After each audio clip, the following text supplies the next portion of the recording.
Hello दोस्तों, कैसे हैं आप। आज मैं फिर आपका होस्ट अंकुर कुमार चानी आज आपको लेके आऊँ आपके अपने YouTube channel web coding with Ankur में। जैसा कि आपने स्क्रीन पर देख ही लिया होगा कि आज हम किस टॉपिक के बारे में बात करने वाले हैं। आज से मैं अपनी नोट जेएस प्लेलिस्ट स्टार्ट कर रहा हूँ, ताकि जो नए लोग हैं जिन्हें नोट जेएस नहीं आती है वो मेरी प्लेलिस्ट पे आके नोट जेएस सीख सकते हैं। आई होप आप बहुत सारे लोगों को पता होगा नोट जेएस किस चीज़ के लिए काम आती है, या बहुत सारे लोगों को नोट जेएस आती भी होगी। तो चलिए, ये नई प्लेलिस्ट आपके लिए और आपकी जो नॉलेज में है और भी आपकी नॉलेज बुक पे बढ़ोतरी करेगी। तो चलिए देखते हैं कि व्हाट इज नोट जेएस। तो नोट जेएस पहले जानने से पहले हम देखेंगे नोट जेएस बेसिकली होती क्या है। उससे पहले हम देखेंगे कि फ्रंट एंड बैक एंड क्या होता है। आप देख सकते हैं कि फ्रंट एंड बैक एंड मैं उनके लिए बता रहा हूँ जिन उन लोगों को ये नहीं पता कि नोट जेएस क्या होती है, फ्रंट एंड बैक एंड में क्या डिफरेंस होता है। उनके लिए एक छोटा सा रिव्यू में उन्हें रिफ्रेश कर देना चाहता हूँ। तो फ्रंट एंड बैक एंड दो तरह के हमारे पास पूरी एक एप्लीकेशन में पार्ट होता है। पहला होता है फ्रंट एंड, दूसरा होता है बैक एंड। फ्रंट एंड में क्या होता है, जिसमें कि क्लाइंट आप जो व्यू कर रहे हैं वो चीज, जो व्यू पार्ट है जिसमें आप देख सकते हैं चीजों को, फिर इंटरेक्ट कर सकते हैं, वो तब आपका व्यू पार्ट में आता है। और जो बैक एंड है जहाँ से आपकी एपीआई पर जो डेटाबेस का डेटा वो तब फैच होता है, वो आपका सर्वर पार्ट है। जैसा कि आप यहाँ देख सकते हैं कि यहाँ मेरे पास एक क्लाइंट है राम, तो राम ने एक रिक्वेस्ट करी। जो सर्वर यहाँ हमारे पीछे यहाँ दो क्लाइंट ऑफ सर्वर है, ठीक है। क्लाइंट जो है हमारे फ्रंट एंड पोर्शन में आता है और सर्वर जो है हमारे बैक एंड पोर्शन में आता है। तो आप यहाँ देख सकते हैं कि क्लाइंट जो है राम है, राम ने क्या किया, एक रिक्वेस्ट भेजी सर्वर को। वो कुछ को वो रिक्वेस्ट कोई भी हो सकती है, किसी भी वेबसाइट का यूआरएल होता है। फॉर एग्जाम्पल आप भेज सकते हैं गूगल का www.google.com में भी राम ने अपने ब्राउजर पे टाइप किया, तो वो रिक्वेस्ट जो जाएगी वो जाएगी सर्वर पे। सर्वर के एंड पे कुछ प्रोसेसिंग होंगी, डोमेन नेम सर्वर के करस्पॉन्डिंग जो भी सर्च करेगा आईपी एड्रेस के बिहाफ पे, और जो भी उसका पेज होगा वेलकम पेज, वो आपको रिस्पॉन्स में एचटीएमएल जेएस सीएसएस जो रिस्पॉन्स चाहिए ले रहा है वो इसे एचटीएमएल जेएस और सीएसएस के पार्ट, मतलब उसके जो आउटपुट है उसके फॉर्मेट में मिल जाएगा। अब आप सोचेंगे कि नोड जेएस है फिट क्या होते हैं। बेसिकली नोड जेएस फिट होती है हमारे बैकएंड में। जो भी हमारी एक सर्विस है, जो भी हमारा सर्वर से रिलेटेड काम है, जैसे कि जो भी रिक्वेस्ट हमारी फ्रंट एंड से आ रही है उसे कैसे हैंडल करना है, क्या रिक्वेस्ट कौन से तरह की रिक्वेस्ट है, पोस्ट है, पुट है, पैच है, डिलीट है, क्या तरह की रिक्वेस्ट है, रिक्वेस्ट का क्या मतलब नेचर है, वो हमसे डेटा फेच लेना चाह रहा है या डेटा पोस्ट करना चाहता है। ये सब जो जितने भी ऑपरेशन है नोड जेएस हैंडल कर सकते हैं। नोड जेएस के अलावा ऐसा नहीं कि किस नोड जेएस ही काम कर सकती है, नोड जेएस के अलावा बहुत तरह की और भी है, जैसे हमारी पीएचपी है, फ्लास्क है, जेंगो है। तो ये चीजें भी ये सर्वर सर हैंडल कर सकता है। लेकिन हम बेसिकली बात की हम नोड जेएस की करते हैं। तो बेसिकली नोड जेएस कहाँ फिट होती है, आप देखेंगे कि नोड जेएस जो है हमारी सर्वर एंड पे फिक्स होती है। तो कि वो चलती है सर्वर बेस पे, ठीक है, ताकि जो भी रिक्वेस्ट आती है वो सर्वर के वो हैंडल करती है। जो भी फ्रंट एंड से रिक्वेस्ट आ गई नोड जेएस हैंडल करेगा, उसके कॉरस्पॉन्डिंग सर्वर में प्रोसेसिंग होती है, और जो भी आपका आउटपुट है नोड जेएस उसके रेफरेंस में पास करता है, उसके फ्रंट एंड में पास ऑन कर देता है। जैसे आप यहाँ देख सकते हैं, यहाँ इस्तेमाल जेएस पर। अब हम बात करेंगे कि बेसिकली नोड जेएस हम यूज क्यों करते हैं, नोड जेएस है क्या बेसिकली। तो बेसिकली नोड जेएस जानने से पहले हम जानते हैं कि क्रोम में हम जो जावास्क्रिप्ट कोड लिखते हैं वो क्रोम में कैसे कंपाइल होता है। तो आप जैसे आपको जैसे बता देते हैं कि जैसे जो भी हमारा जावास्क्रिप्ट कोड है जो हम उसे कंपाइल करते हैं या हम ब्राउजर पर रन करते हैं, तो हम डायरेक्टली ब्राउजर पर रन नहीं करते। उसके लिए हमारे पास एक इंजन होता है जिसे हम जावास्क्रिप्ट इंजन कहते हैं, ठीक है। वो पूरी प्रोसेसिंग करता है जिसकी हेल्प से हम जावास्क्रिप्ट कोड कंपाइल होके हमारे ब्राउजर पर व्यू होता है।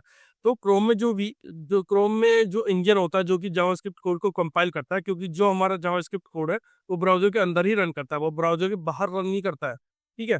तो ब्राउजर के अंदर जो हमारा V8 इंजन है, अगर मैं क्रोम की बात करूँ तो हमारे पास जो V8 इंजन है जो ये काम करता है, तो वो हमारी जावास्क्रिप्ट के कोड को रन करता है with in a browser, browser के अंदर ही रन करता है। क्योंकि हमारा ऑलरेडी मैंने आपको बताया कि हमारा जो जावास्क्रिप्ट का कोड है वो ब्राउजर के अंदर ही रन करता है, बाहर रन नहीं करता। और जावास्क्रिप्ट के कोड को रन करने के लिए एक इंजन की जरूरत होती है जो कि क्रोम में V8 इंजन होता है। अब बहुत तरह के अलग अलग ब्राउजर के कोरस्पॉन्डिंग हमारे पास इंजन होती है। जैसे मैं आपको बता देता हूँ कि हमारे पास कौन कौन से लिस्ट ऑफ ब्राउजर में क्या हुए उनके कोरस्पॉन्डिंग इंजन आप यहाँ देख सकते हैं। यहाँ मेरे पास क्रोम का एक V8 इंजन है, क्रोम में होता है एक V8 इंजन होता है। और मोज़िला की बात करें तो स्पाइडर मंकी होता है। और सफारी अगर एप्पल की बात करें तो हमारे पास एप्पल की का इंजन होता है। तो ये सब ब्राउजर के खुद के अपने इंजन है जो कि हमारे जावास्क्रिप्ट कोड को कंपाइल करते हैं अपने ब्राउजर की कॉरस्पॉन्डिंग वेब पे। अब बात क्या है, अब देखेंगे अब प्रॉब्लम क्या है। अब यहाँ एक चीज है कि नोड.जेएस बेसिकली आई कहाँ से। तो नोड.जेएस मैंने आपको ऑलरेडी बताया कि नोड.जेएस है कॉरस्पॉन्डिंग किसी ब्राउजर मतलब कि ब्राउजर इंडिपेंडेंट है, ब्राउजर के अंदर नहीं चलती, जो जैसे कि जावास्क्रिप्ट चलती है, ठीक है।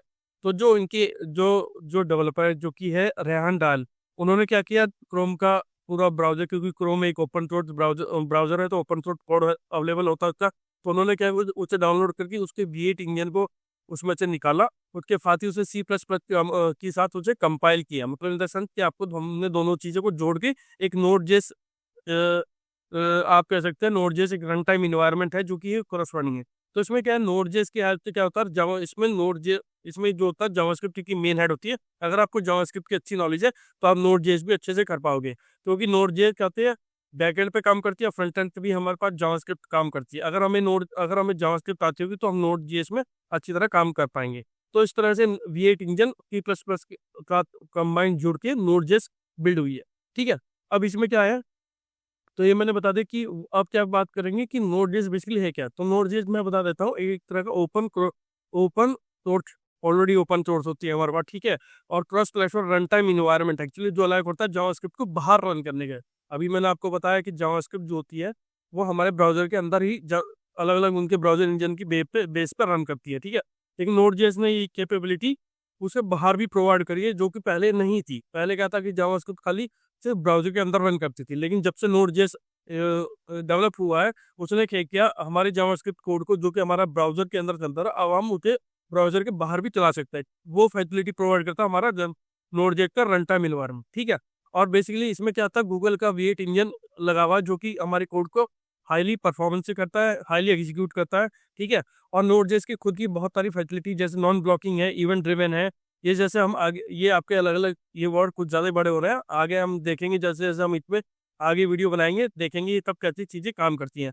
तो नोड जेएस के क्या होता है, नोड जेएस के पास खुद का एक नोड पैकेज मैनेजर होता है, जिसे हम शॉर्ट फॉर्म में NPM में कहते हैं। ये एक तरह की रिपोजिटरी होती है, जिसमें कि आपके डिफरेंट डिफरेंट पैकेज पड़े होता है। पड़े इन द सेंस कि मान लो अगर आपको प्रोजेक्ट बिल्ड करना है नोड जेएस में, तो आपको अलग अलग प्लगइन चाहिए होंगे। आप अगर फॉर एग्जांपल वर्डप्रेस के लिए ले लेते हैं, तो वर्डप्रेस में आप देखेंगे कि हमारे पास पूरा PMS होता है, लेकिन अगर हम अपने रिक्वायरमेंट के हिसाब से हम प्लगइन डाउनलोड करके वर्डप्रेस में लगा सकता है या इंटीग्रेट कर सकता है। वही चीज़ नोड जेएस में NPM का काम है। तो नोड जेएस में NPM क्या रहता है, जिसे हम नोड पैकेज मैनेजर कहते हैं। ये एक ओपन सोर्स रिपोजिटरी है, जिसमें अलग अलग प्लगइन आपके होता है, और जो NPM इंस्टॉल किया है तो आप अपने प्रोजेक्ट में इनबिल्ड कर सकता है। बेसिकली नोड जेएस बेसिकली जो यूज होती है, वो बेसिकली यूज होती है बिल्ड API सर्विस करने में बिल्ड होती है। आपकी run time real time chat application build करने में, माइक्रो सर्विस बिल्ड करने में, ये काम नोड जेएस के अंदर में आता है, ठीक है। अब हम बात करें कि हम नोड जेएस को क्यों यूज करें। तो नोड जेएस को यूज करने के बहुत तरीके हैं।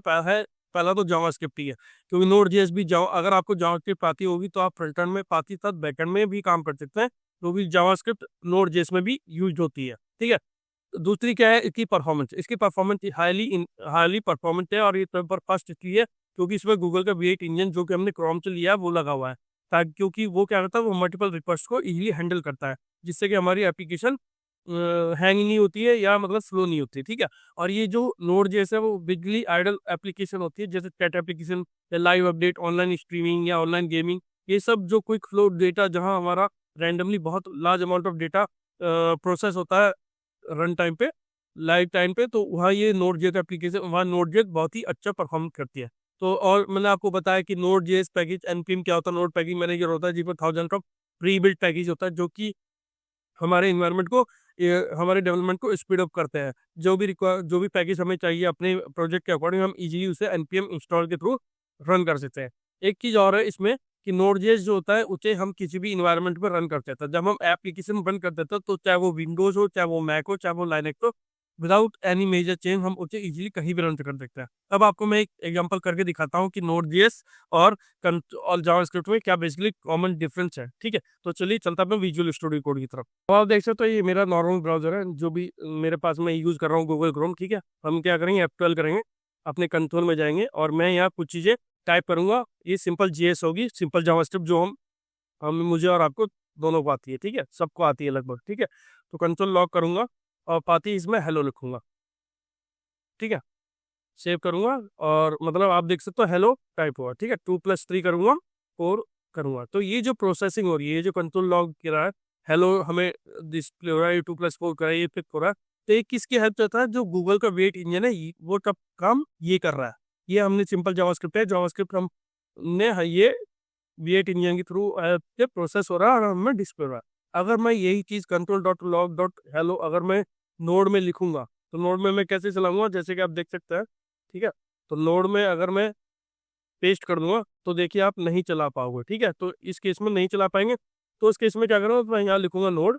तो नोड क्या कहते हैं, एक REPL हमें एक आप कह सकते हैं कि एक्सटेंशन होता है जो कि हमें रीड मतलब कोई प्रोसेसिंग करने में काम करता है, ठीक है। रीड इवेल्युएट प्रोसेसिंग, ठीक है, ये सब होता है। अगर मैं वही चीज़ को अगर मैं वापस इस चीज़ को मैं अगर यहाँ लिखूंगा, मान लीजिए मैंने लिखा हेलो, तो अब क्या होगा, ये आपको एक ऐसा एनवायरनमेंट देगा जिसके अंदर हम इजीली जावास्क्रिप्ट रन करती है। देखिए हेलो आया, और मैं अगर 2+4 करूंगा तो देखिए आपका 6 आया।